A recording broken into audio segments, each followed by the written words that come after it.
Bitwise says that institutions now hold 1 out of every 8 Bitcoin in existence. Are we witnessing the great Bitcoin land grab, or is this just the natural evolution of adoption? Definitely think it's a natural evolution of adoption. I think individuals, as they go down the Bitcoin rabbit hole and journey, they kind of think maybe it initially started as an emergent phenomenon, right? So over 1 trillion of the total, like 2 trillion market cap sits with individuals in these hardware wallets. But naturally, as the price appreciates, people move into, they have a sell point, institutions come in, they have more capital. I think there was this notion that you end up in a completely kind of like, I don't know if meritocratic is the right word, but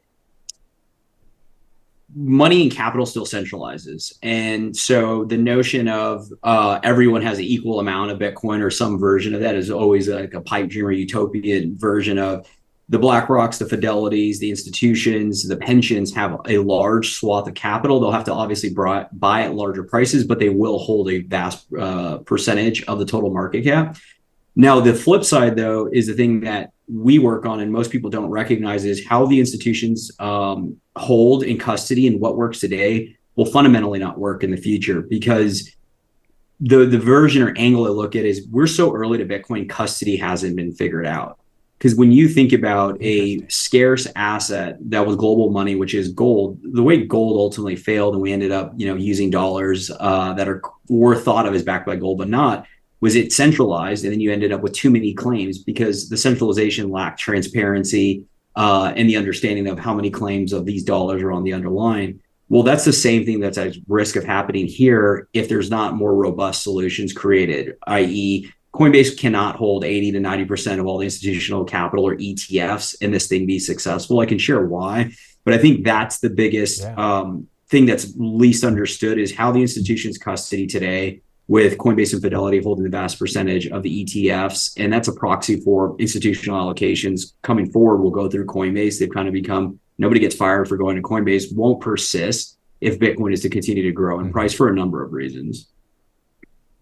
Yeah, now that makes sense. And as someone who came from an institutional background, has worked with a lot of institutional clients, what do you think finally flipped the switch for Wall Street on Bitcoin? Was it price? Was it regulation? Was it Wall Street FOMO? Something else?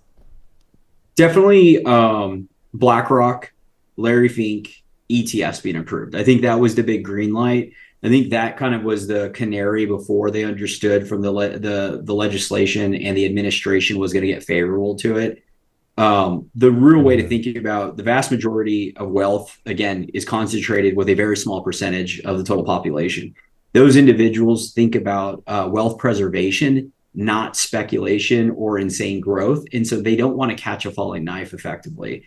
The example of this is think about your grandparent, your cousin that has a brokerage or bank account. They don't want to go to a Kraken. They don't want to go to a Cash App to buy magic internet beans. They want to buy it through where they feel comfortable with. And that's their version of like catching a falling knife. If they have to go and feel uncomfortable of where they go versus just buying it via an ETF.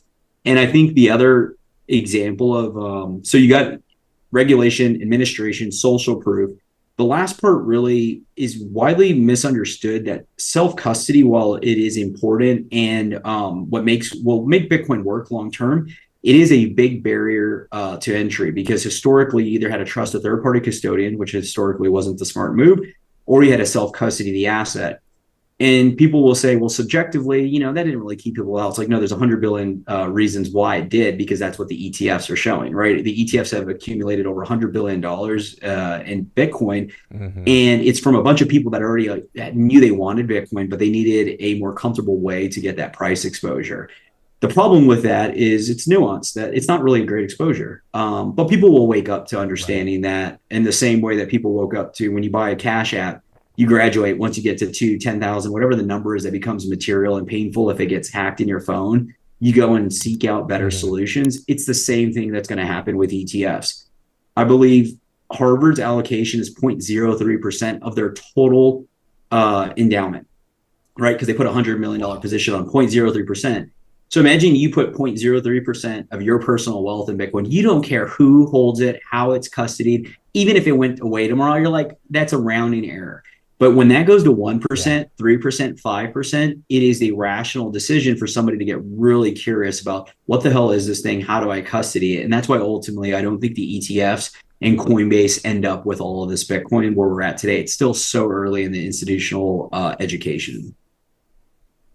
Yeah, and this whole year, has just been. It's felt like a huge, fundamentally big shift from what we'd seen in previous cycles, specifically with all these institutions getting on board. And a lot of Bitcoiners, specifically like OGs, see this institutional shift as validation, but others are seeing it maybe as invasion.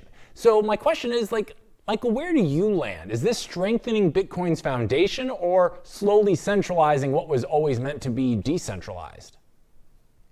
It's a great question. I think the reality is there's no perfect answer or solutions. There's just trade-offs. And if Bitcoin was to become money and ubiquitous for 8 billion people, this is the path it was going to have to take. And so it was kind of crazy or a pipe dream to believe that institutions wouldn't allocate their capital. Again, if the vast percentage, there's the crazy numbers, right? It's like 1% own 90% of the world's wealth, right? Like these notions, the capital's there. The thing that really gets missed from individuals is objectively, you would rather have 10 1 billion heirs like put all their capital in Bitcoin than 1 billion people with like 1 billion people with $1 in like a third world country.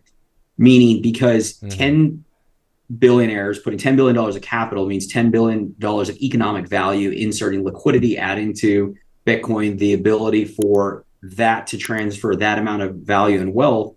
An easier example of this is like 10 years ago, it used to take 100 Bitcoins to buy a Tesla. Now it takes 1 Bitcoin to buy a Tesla, right? It's like 1 Bitcoin's economic value. So that liquidity matters more than the number of users. And so you need capital to come in for everyone to benefit. It's just the order of operations that has to go in.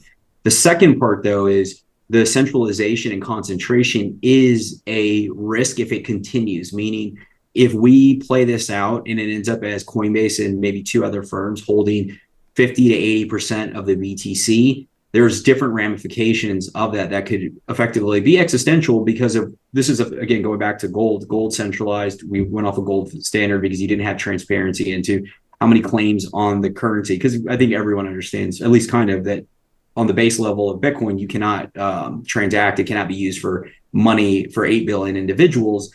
There will be some other type of claims, whether it's eCash, dollar stable coins being used that are backed by Bitcoin, Lightning. But the point being is the second you park it with somebody, you lose all that visibility on, well, maybe they have 10 Bitcoin, but you have about 100 claims on that. And then you kind of end up repeating where we're at today. And this is where it ties into like multi-institution custody and what we work on an on-ramp.